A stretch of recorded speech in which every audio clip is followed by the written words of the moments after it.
খুব সিনচিয়াৰলি এই মেলাত আহি পাইছে আৰু তেখেতসকলে নিজৰ নিজৰ ল'ৰা ছোৱালী যিটো মানে লুকাই থকা বেমাৰ যিটো আমি ধৰিব নোৱাৰোঁ, সেইটো আমি স্ক্ৰিনিং কৰিলে ধৰা পৰিব।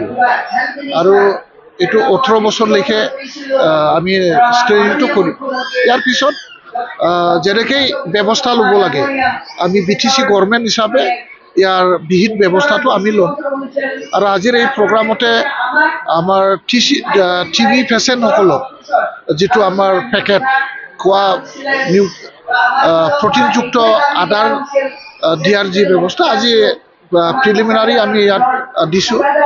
আৰু যিসকলে এই পেচেণ্টসকলক খাদ্য যোগান কৰিবৰ কাৰণে ইচ্ছুক, তেখেতসকলে আমাৰ ডিষ্ট্ৰিক্ট TB অফিচাৰসকলৰ লগত যোগাযোগ কৰিলে তেওঁলোকে আমাক কণ্ট্ৰিবিউট কৰিব পাৰিব। আৰু দুখীয়া যিটো TB পেচেণ্ট তেখেতসকলক খাদ্য সহায় কৰিবৰ কাৰণে মই আপোনালোকৰ জৰিয়তে মই BTC-বাসী ৰাইজক, কোকৰাঝাৰবাসী ৰাইজক মই অনুৰোধ কৰিছোঁ। অক্টোবৰ মাহত আমি LAC লেভেল হেল্থ কেয়াৰ আমি এটা কেম্পেইন কৰিছোঁ, মেগা হেল্থ কেয়াৰ। ইয়াতে আজি আমি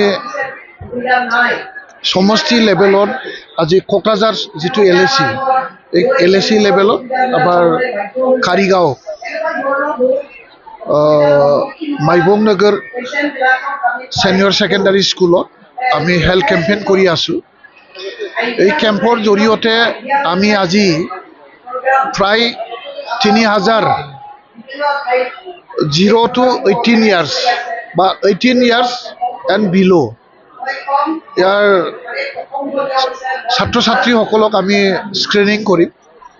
ইয়াৰ ভিতৰত যিটো অলপ ক্ৰিটিকেল নিউৰো বা তেনেকুৱা যিটো ক্ৰিটিকেল 50টা বেমাৰৰ মাজত যিটো আইডেণ্টিফাই হয়, এইসকলক আমি স্ক্ৰিনিং কৰি আমাৰ ৰিফাৰেল চেণ্টাৰত আৰু নৱেম্বৰত আৰু এটা স্ক্ৰিনিং হ'ব। ইয়াৰ পিছত আমি মেডিকেল কলেজ লেভেলত ডিচেম্বৰ মাহত আৰু এটা স্ক্ৰিনিং আমি কৰিম।